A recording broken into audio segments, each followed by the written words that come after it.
How's it going, guys? If it's okay with all of you, I wanted to talk today about Knives Out, the 2019 murder mystery film written and directed by Rian Johnson.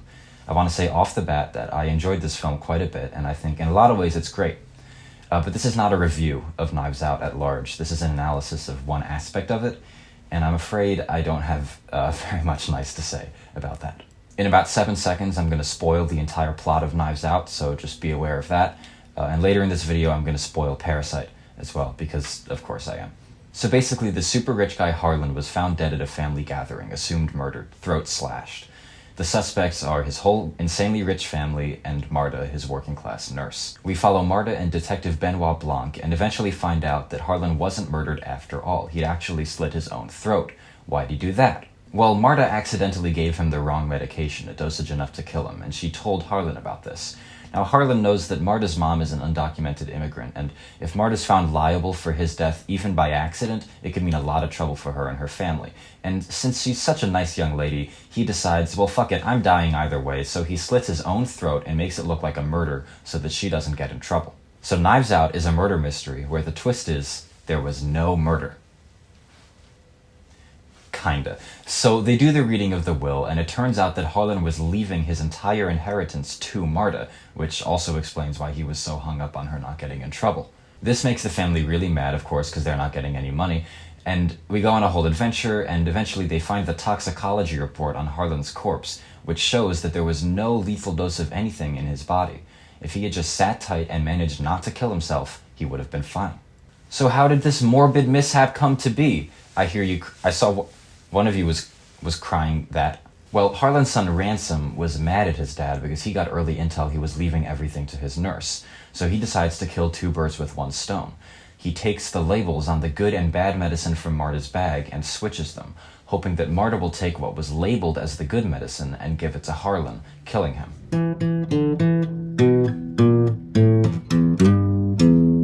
Of course, it didn't go as he planned.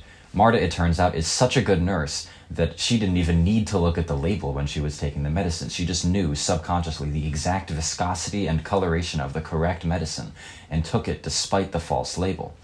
It was only after she gave it to Harlan that she looked at the bottle again and mistakenly thought she'd given him the wrong medicine, causing her to panic and him to kill himself and the movie to start. So Knives Out is a murder mystery in which the killer both failed and succeeded at killing the victim. Although I'm about to roast this movie, I do want to say I think that is a pretty fantastic twist. So Marta gets the inheritance after all in the house, and she kicks the rich assholes out, looks down at them from the balcony, sips her coffee, credits roll, we wait for Glass Onion. Now, I've just described the plot to you all, but I've left out some pretty crucial things in terms of the tone and theme of the movie. And what I'm about to say is so obvious if you've seen the movie that you might not even realize I left it out. And that's that the movie is, at every turn, mocking its wealthy characters, and is clearly meant to be mocking the wealthy at large. Marta is working class and depicted as extremely likable. Benoit Blanc, we don't really know about his financial situation, so he gets a pass, I guess. And pretty much the rest of the characters are all the rich assholes, and they're depicted as selfish, evil, and moronic. The movie is drawing a very clear line in the sand here. It likes the poor, it hates the rich. Kinda. What I just said is true for every character in the movie but one, and the exception to this rule is Harlan. Harlan is the richest of any character in this movie. He's the reason everyone else has any money. And yet, while he's on screen, although he doesn't make it very far into the runtime, he's depicted as a saint. I mean, he leaves his entire inheritance to the working-class immigrant protagonist. He's consistently shown to be kind, considerate, and level-headed. That's odd, right? Why is a movie so concerned with being a takedown of the elite, being so charitable to its richest and most powerful character? The answer, I think, is obvious. Harlan's children were born into money. They have never known financial hardship or had to work for a living. Harlan, on the other hand, is self-made. He built his fortune from the ground up. I think typically when people complain about rich people, not in the serious political way, but in the casual fuck those guys way, we don't really mean people like Harlan. We mean his children. I think a lot of people admire self-made millionaires, or at least have a begrudging respect for them. It's the American dream, after all. We've placed a lot of national pride in people's ability to do this. However, practically no one admires the children of millionaires. In fact, it's one of the least likable things you can possibly be. In my experience, a lot of people tend to downplay the amount of money their parents had in hopes of not being seen as a rich kid. And the archetypal rich kid is awful. Spoiled, rotten, snooty, arrogant. It's those YouTube finance bros who film vlogs in their garage with their Lamborghinis that you just know was a present from mom and dad. In a sense, Elon Musk is the ultimate rich kid. But as much as I loathe Elon Musk, that is a superficial criticism of him, right? Because the real problem with Elon Musk is not that he's terminally online, or that he posts painfully unfunny memes, or that his fans are consistently and without exception the most insufferable people on the planet. No, it's that he suppressed unionization at Tesla. And more broadly, it's that it's not possible to get that much money in this economic system without dicking over a lot of people. And what's more, every second that he keeps it, he is dooming potentially millions he could save if he didn't. If you have enough money to put a serious dent in world hunger or homelessness, every moment that you do not spend actively working towards that goal, you have more blood on your hands. That got intense. My point, though, is this. Knives Out doesn't care about any of that. Knives Out doesn't hate the wealthy. Not really. It just hates a lot of the people who happen to be wealthy. If only the right people could be rich for once, then there'd be no problem. So all that really amounts to is that Knives Out is not quite as anti-upper class as the cultural conversation around it might have you believe. And if that were the only issue, I wouldn't be making this video. Most movies, after all, do not make any sweeping condemnations of the bourgeoisie, and that's totally fine. But unfortunately, the problems that arise when you look at Knives Out's relationship to class do not end there. But before we go into what those problems are, I need to sort of take a detour here and talk about what exactly capitalism is. I'm so sorry. And I'm even more sorry to Ian Danskin from Innuendo Studios, whose video, Always a Bigger Fish, I am about to wholesale plagiarize. Simply put, capitalism is a hierarchical economic system in which everyone buys and sells things to each other for money. The machinations of how the market actually works are not really relevant to this video, so I'm just going to focus on the hierarchy part. Capitalism's hierarchy is more or less pyramid-shaped. You have lots of lower-class people at the bottom with very little, and comparatively very few upper-class people at the top with everything. The benefit of capitalism compared to other pyramid-shaped societies like the caste system, for instance, is that you can move up or down the pyramid based on how well you play the game. The idea here is that the most deserving people end up at the top, and the least deserving people end up at the bottom. The word for this is a meritocracy, a society where your place in it is determined on your individual merit. It all sounds great on paper, but in reality, this is not how it shakes out. Class mobility in this country is terrible. The vast majority of people born poor will die poor. The meritocracy doesn't seem to be working. For one, merit is a pretty nebulous idea and can kind of mean anything you want it to, but basically no matter how you define it, it does not seem to reflect reality. Is merit about intelligence? How did Donald Trump get so rich? Is merit about charisma? Look at Elon Musk. Is merit about being a good person? Look at, well, all of them, if you ask me, but let's just say Jeffrey Epstein for the most evil example, right? Now, most of the time, if you agree the meritocracy seems to be really flawed, you might be a Democrat. And if you disagree, if you think, no, the meritocracy mostly works okay, then you might be a Republican. But to take the Democratic position, to say that the meritocracy isn't functioning right, is not to oppose capitalism or even the wealthy class. It's just to say that we need to tweak something, pull some lever on the machine to make the right people rich. It doesn't ever question if it likes the machine. Center-left politicians may disagree with the makeup of the underclass and how they're treated, but they still agree that fundamentally there must be an underclass. Poverty to them is an issue only insofar as there are some poor people who should not be poor.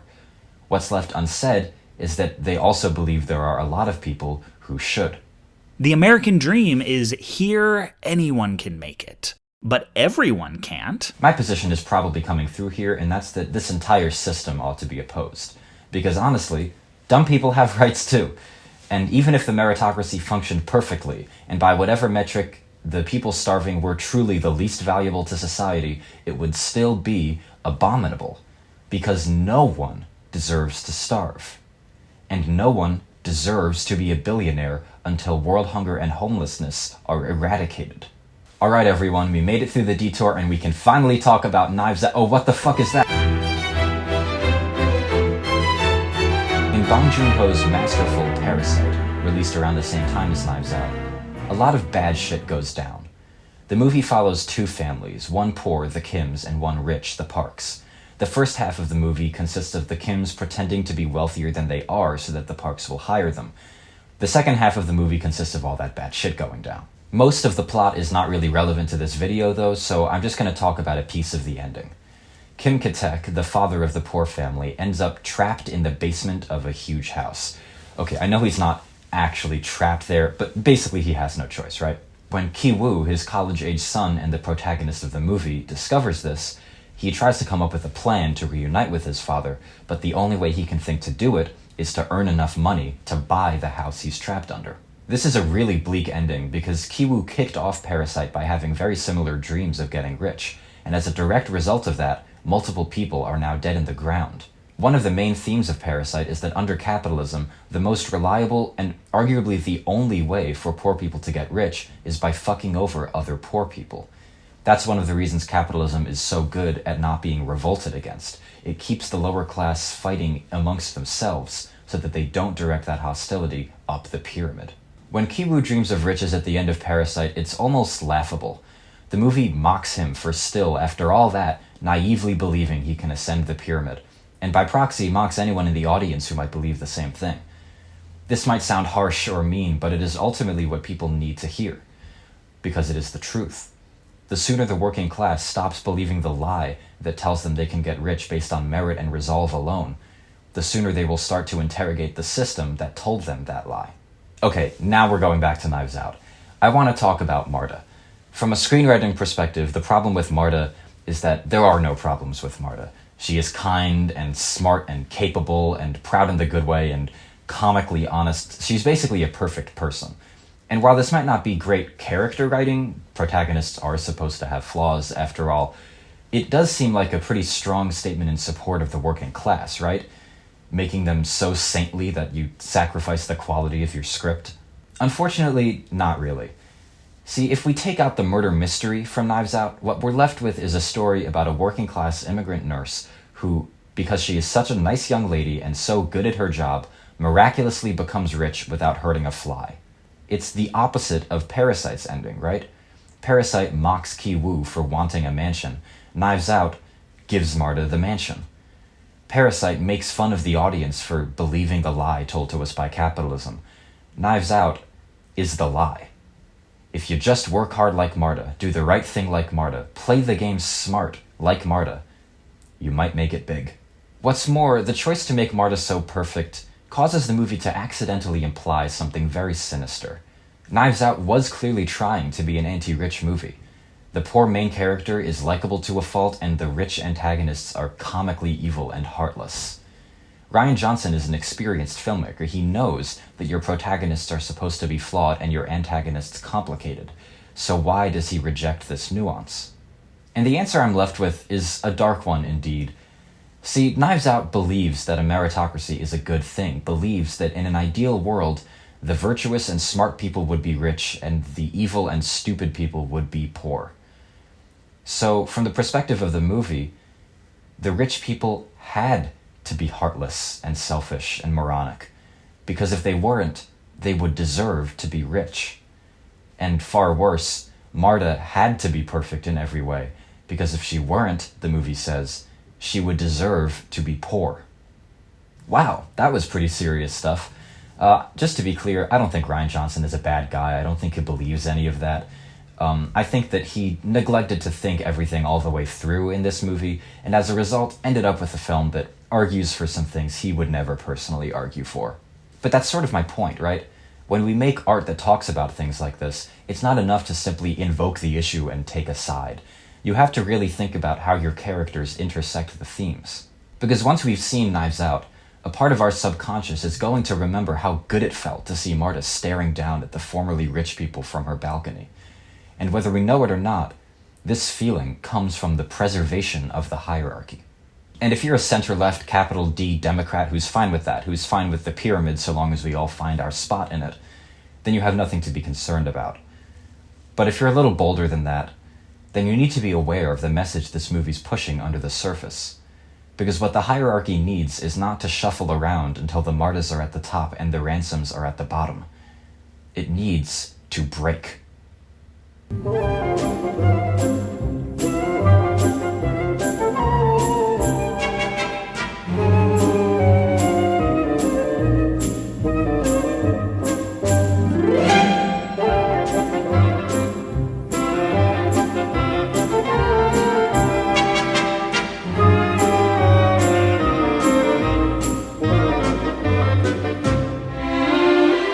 Woo!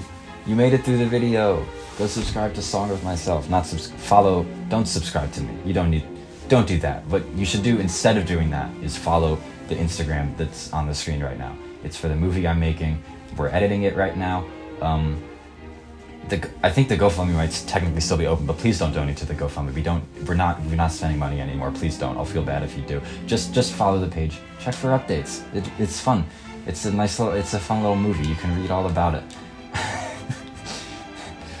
I feel like I've made BreadTube content, and I hate that. I hate that I feel like I've made BreadTube content. I hope the audio on this isn't too bad, because I have this little fun setup that you might remember from the Breaking Bad one recently, but there's no SD card in here. This takes, you need a 128 SD card or less. It doesn't take you need some size of SD card for this that's smaller than the ones I have for my camera. And I left that at my college, which is in a very different part of the country than where I am right now. And I'm not, no offense, but I'm not buying a new SD card for the Knives Out takedown video. It's not something I have any interest in doing. So our audio recording station is right here. It's this phone. Yeah. Hope you all enjoy it. I also hope the shot's in focus.